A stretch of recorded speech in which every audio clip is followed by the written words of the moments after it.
We have an update on this Shannon Sharpe case. You will remember that Shannon Sharpe is being sued for $50 million by a 23, 24-year-old woman who was sending him texts saying, hey, I know you want this big, juicy backside, $25,000 per cheek, sending him texts saying, hey, where's the cash? She's got video of both of them engaging in intimate relations, and Shannon Sharpe is fighting for his career for that information not to get out. Now he's being sued for $50 million.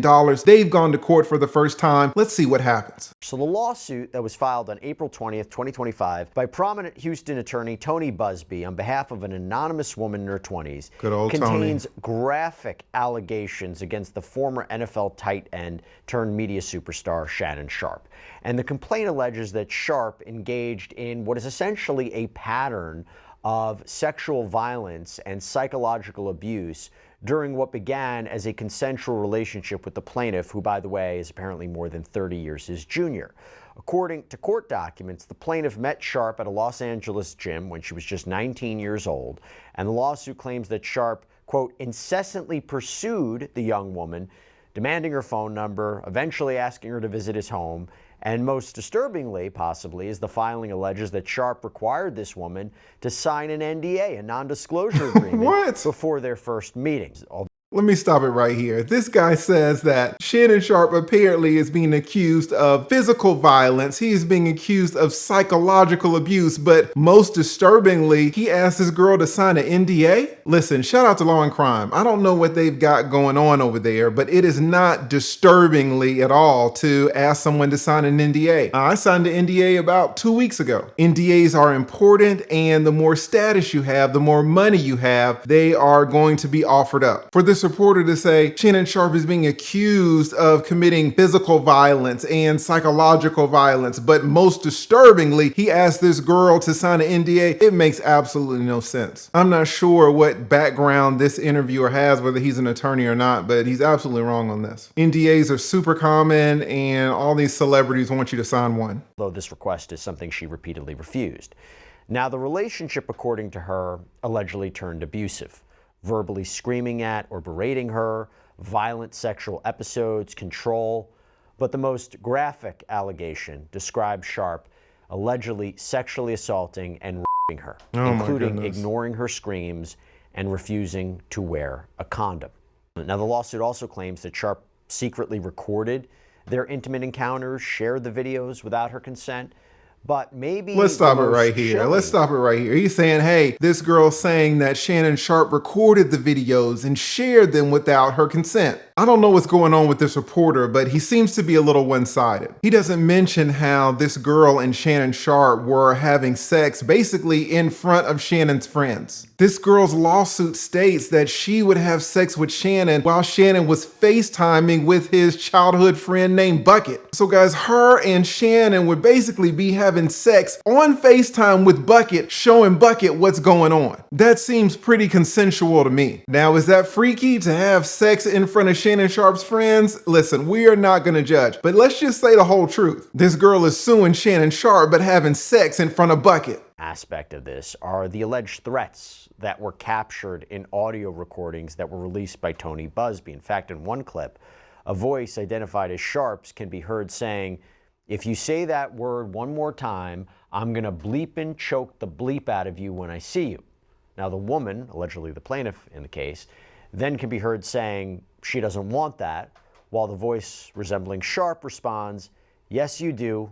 I don't think you have a choice in the matter. So it becomes a question. Shannon Sharpe did say that. He did say it. I absolutely believe that there was some choking going on in that bedroom between Shannon Sharpe and this girl. But I also believe it was consensual. In fact, in some of the text messages that the girl sent to Shannon Sharpe, she addresses this history that they have. Can we be honest for a second? I mean, we're all adults. Some people like this vanilla, plain Jane type of relationship. Other people like it a lot more spicy. Some people take it to extremes and they're over there cutting themselves and whatnot. As someone who's practiced over 20 years, I have heard it all. I am not going to judge. I will say that I understand that if you take someone's actions that are consensual and strip the context away, it can look like something totally different. There was definitely a power dynamic between these two people. There was a huge age difference, and if I can say it, there was a race difference. This girl and Shannon Sharpe, it's my belief, were absolutely engaging in race play. This girl was texting Shannon Sharpe saying, "Hey, I want your big black baby in me." Shannon's just like me. He's from down south. We both grew up in Georgia, and Shannon's almost 60 years old. Shannon was growing up in a time where there were outhouses. I don't think he had indoor plumbing until he was in high school. When you grow up in the deep south in those times, race is gonna be an issue in your life. Shannon Sharpe having these racial themes introduced into his sexual experiences doesn't surprise me at all, given when and where he grew up. We're talking about plantation after plantation after plantation of cotton, of peanuts, of tobacco. I know for a fact that Shannon Sharpe experienced a lot of things in his formative years, and he might be a little bit traumatized, and for some reason, he's introducing these themes into his sexual encounters. That's fine, not gonna judge him. If he chooses to have sex with a 23-year-old white girl that says, black this and black that, that's his prerogative. But let's just lay out the full context of what's going on. Do you take that literally?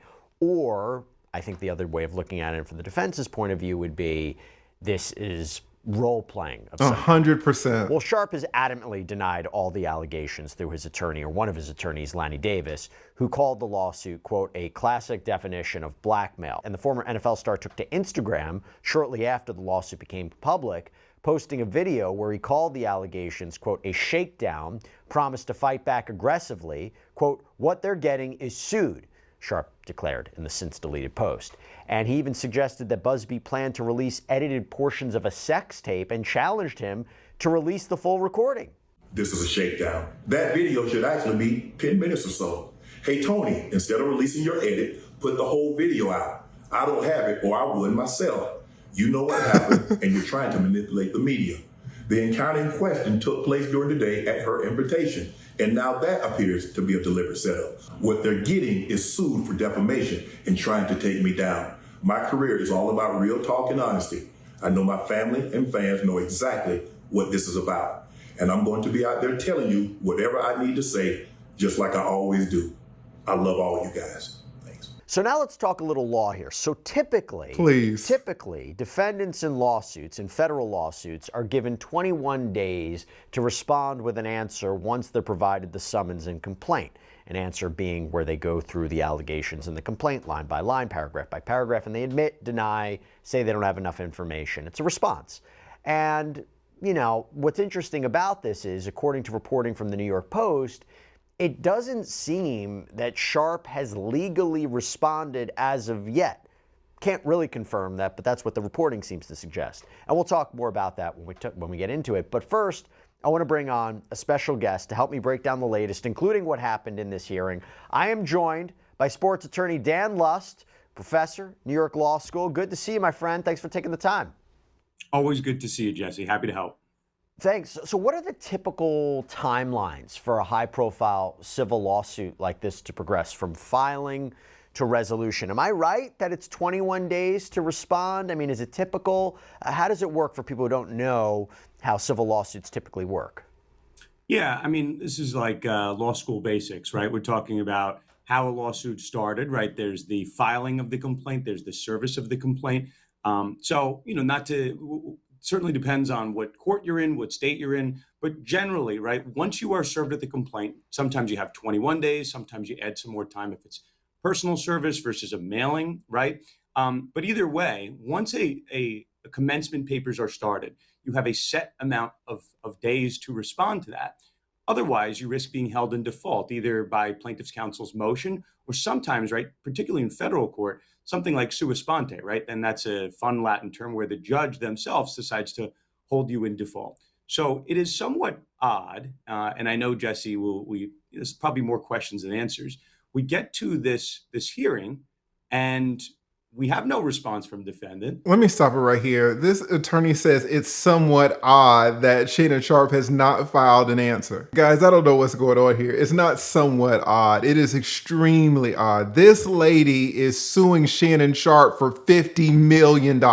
Not filing an answer in this case is not an option. There have been times when I filed a lawsuit against somebody and they just don't respond. Typically, I will say it's usually a man. They'll take the lawsuit and they'll crumple it up and put it in the glove compartment of their trunk, or they'll put it in a drawer in their kitchen and they'll forget about it. 45 days later, 60 days later, they've lost the case. If you do not answer a lawsuit, you will probably lose automatically. Now, if Visa sues you for $7,500 or MasterCard sues you for $3,000 and you don't show up, fine. $3,000, you can live with that. Imagine being sued for $50 million and you don't respond to the complaint. This attorney saying, oh, well, it's a little weird that there's been no response. No, it's not a little weird. It is inconceivable. And it only leads to one conclusion, that there is some behind the scenes negotiation going on. You'll remember that Shannon Sharpe attorney let the cat out of the bag saying, hey, we didn't even know they were going to file this complaint because we had offered $10 million to the girl to shut her up. And then Shannon Sharpe said that was at least. So they offered at least $10 million, probably more. Now, a lot of people think, oh, well, Shannon Sharpe offered this girl $10 million, $15 million. That must mean he's guilty, right? Wrong. Guys, listen, if y'all are watching this channel, I want you to be legally sophisticated. There are so many things that this girl knows that Shannon Sharpe does not want the public to know, even if he has done nothing wrong. Shannon Sharpe had a job at ESPN that's basically been put on ice for a while. Shannon Sharpe had sponsors that have kind of pulled back since this lawsuit has come to light. Shannon would love to pay $10 or $15 million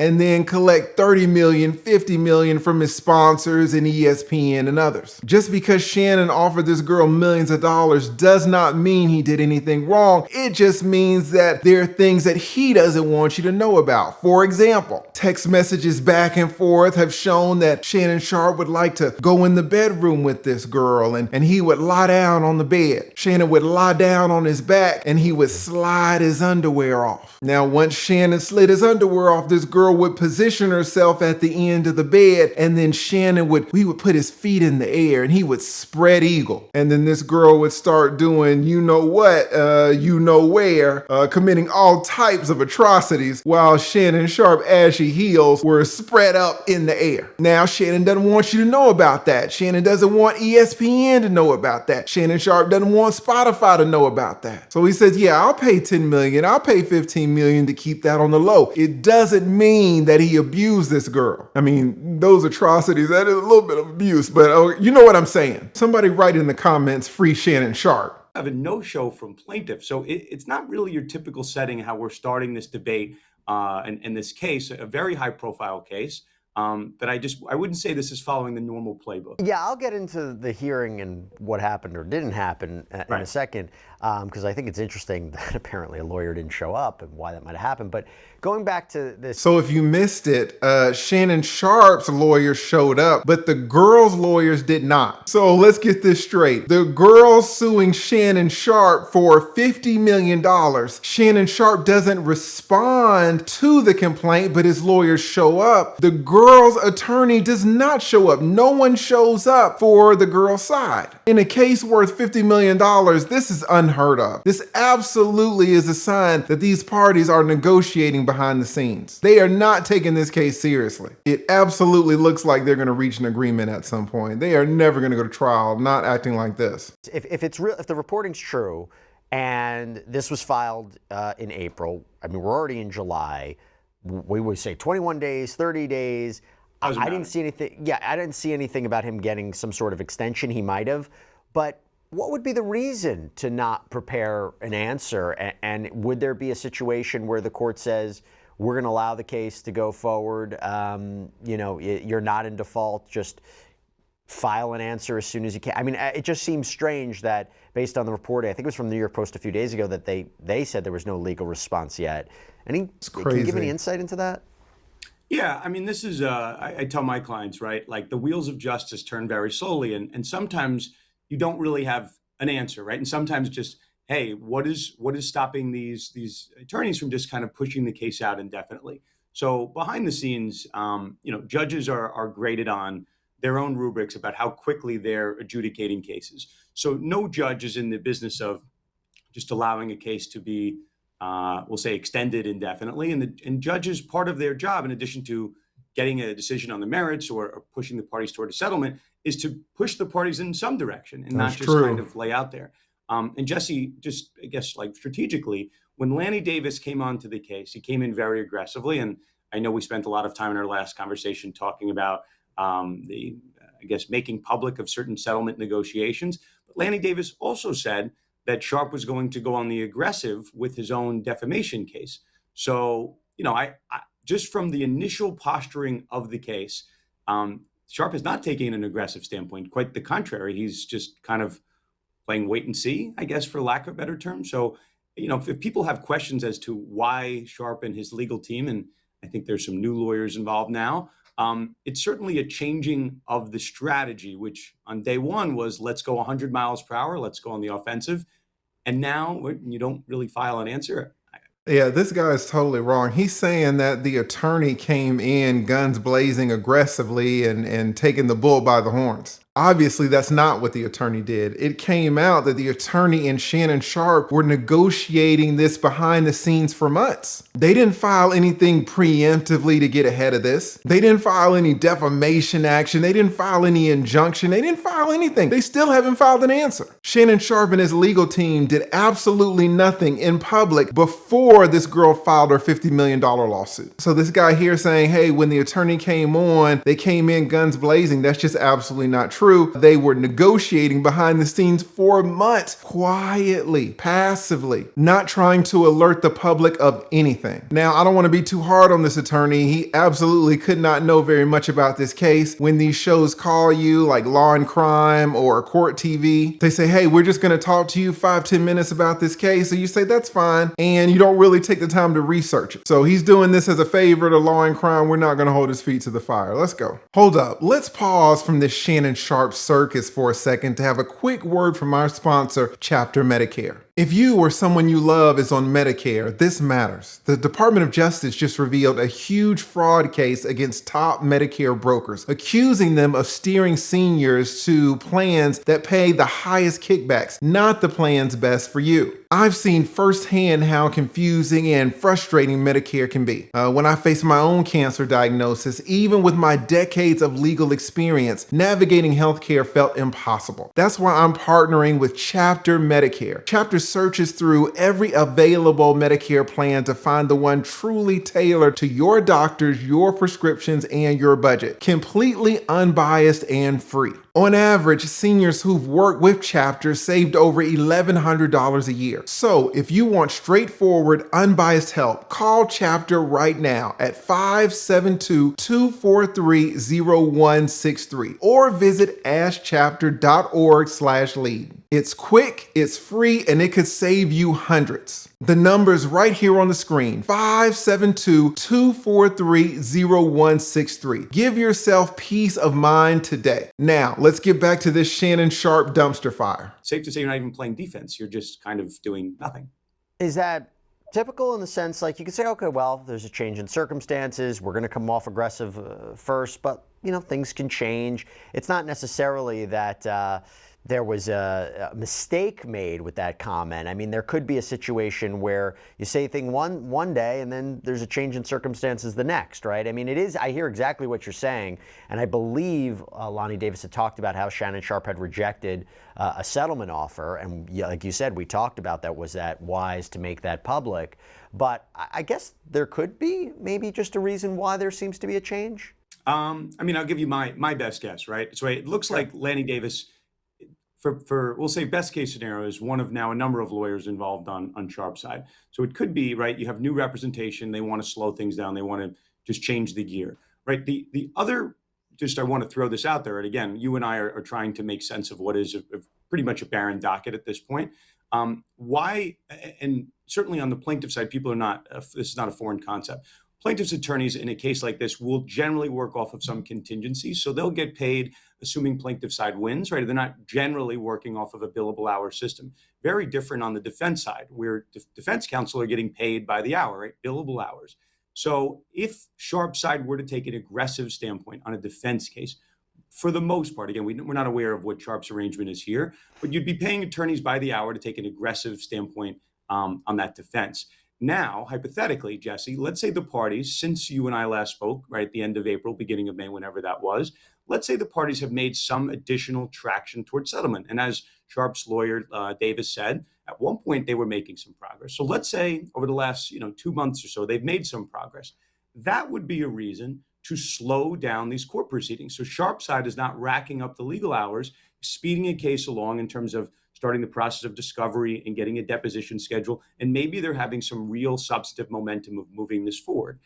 That's also a plausible explanation. Let me stop it right here. This attorney really is making no sense whatsoever. The attorney says the girl's lawyer, Tony Busby, is charging probably on a contingency fee basis. And he's absolutely right. Usually attorneys will charge a third of what they win if they can settle the case before they file a lawsuit, and 40% of what they win if they file after. So Tony Busby's already filed. Assuming that Tony's entitled to 40% of the winnings of the lawsuit, that would mean that Tony would get paid $20 million for this case. This 23-year-old does not have $20 million to pay Tony. So of course, Tony's gonna wanna charge on a contingency fee basis. But this attorney's saying, well, on Shannon Sharpe's side, he's probably paying by the hour. Now that's also true. But then the attorney's saying, well, since Shannon Sharpe's paying by the hour, he doesn't wanna rack up a lot of legal fees in the beginning. He doesn't want his attorneys to take an aggressive stance and to start filing things in the case. Guys, why doesn't this make any sense? Number one, because Shannon Sharpe is rich, all right? Shannon Sharpe has money. And number two, Shannon Sharpe is fighting for his life. Shannon Sharpe does not care anything about spending $50,000 or $100,000 or $150,000 to get this case worked up to a place that it needs to be. For this attorney to say, oh, well, Shannon Sharpe and his legal team, they're not filing an answer so they could keep the legal fees down when Shannon Sharpe is fighting for his entire career makes absolutely no sense. Shout out to this attorney. I don't even know if he knows who Shannon Sharpe is. Like, Shannon Sharpe's got money now. Shannon didn't have money when he was playing back then. The NFL wasn't paying like that. But now Shannon Sharpe's on social media, and I can tell you as someone in social media that Shannon Sharpe is making big money. He don't care nothing about these legal fees if he can save his entire career. It's not just changing of the guard. It could be some progress is being made behind the scenes that you and I wouldn't see. Yes, well, let's talk I think that's what it is. Hearing. So Judge Anna Albertson presided over what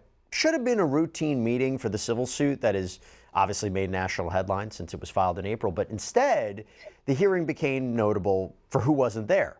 Any legal representation for the anonymous female plaintiff accusing the 57-year-old media personality of sexual assault, battery, intentional infliction of emotional distress. Only one attorney appeared in that downtown Las Vegas courtroom. There was Robert DeMarco, who's representing Sharpe's legal team, which, by the way, is primarily composed of New York-based lawyers. And DeMarco explained to Judge Albertson that other attorneys on Sharpe's team, they were currently handling cases out of state, so he was there. Now, the defense requested a 45-day extension to review the case's progress, which the judge granted, despite, and this was interesting, there's no answer, despite expressing surprise that Sharpe's team wasn't pushing for a quicker resolution, meaning like a settlement. So the next hearing is now scheduled for September 3rd. Dan, a lot to make here. How on earth is it possible that an attorney for the plaintiff doesn't show up? How unusual is that? Is there a significant reason why that would happen? I can't imagine it's strategic. You got to show up to court. Well, what's going on here? Does it say, wait a second, maybe this, I mentioned the word stability. Does it give you questions about the stability of this case? Stability, viability, I mean, we can say that, but again, let's just play it like if a plaintiff's attorney doesn't show up to a case that they've commenced, right? They've made these big public statements, the case is out there, and you just no-show. And I understand maybe the attorneys are out of town, whatever else. There is, at least as far as I can tell, no tactical or strategic advantage to making yourself look bad in front of the judge, right? Correct. And we're not aware of this. It's possible there were conversations between the lawyers to maybe adjourn the appearance if you couldn't be available. It's possible. But strategically, I can't see the reason for not showing up if you're the plaintiff side. Yeah, there's no reason not to show up. Now, let me tell you, this happens sometimes. Guys, I'm going to give you a dirty little secret about law firms, all right? Mistakes are made in them. Law firms are filled with humans, and humans make mistakes. I would posit that any attorney who's practiced in a small law firm for over 5 years has absolutely missed a court hearing accidentally. It's unprofessional, but it happens. You know when it doesn't happen though? It doesn't happen for a $50 million case. That's the weird thing about it. This is a $50 million case. Tony's office could potentially get $20 million. If anything comes from the judge's office on a $20 million case, the attorney absolutely reads it. There are no mistakes. And now with technology where it's at, and these courts using technology and sending out court notices electronically, this type of putting notices in files is much less likely to happen without it being entered into the calendar. So Tony missing this court date is not negligence. There is no accident. Tony missed this court date on purpose. Now, will you miss a court date on purpose? Sometimes, but there's always an agreement that you have with the other party saying, hey, you show up to this, I'm not going to show up, I don't want to take my time, we're already negotiating. You show up, you tell the court that we are negotiating, and you ask for more time. I'm not going to spend my time going down here. And it looks like that's what happened, in fact, in this case. Shannon Sharpe's attorneys from New York, they didn't show up. The 23-year-old's attorney, Tony didn't show up. The only person to show up was basically a lackey saying, hey, I'm just here to let you know that we want more time. Again, Tony's not getting paid by the hour. It's a contingency basis. So he's losing money if he shows up to these court hearings where he doesn't need to be. So what I believe is that the two parties are hot and heavy in negotiating this case, and they are just asking for more time to continue the settlement talks. But I will tell you as an attorney that not filing an answer by Shannon Sharpe's team and then Tony Busby not showing up to the hearing without any motion filed, without notifying the judge, this is crazy how these attorneys are handling this. It's a $50 million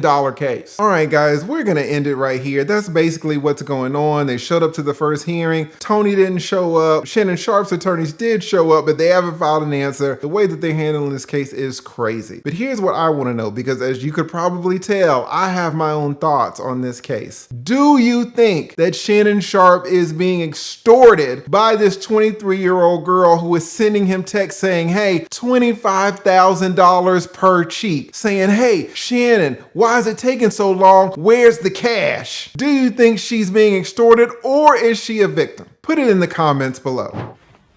You don't have to answer that question. I'll answer the question. You want answers? I think I'm entitled. You want answers? I want the truth!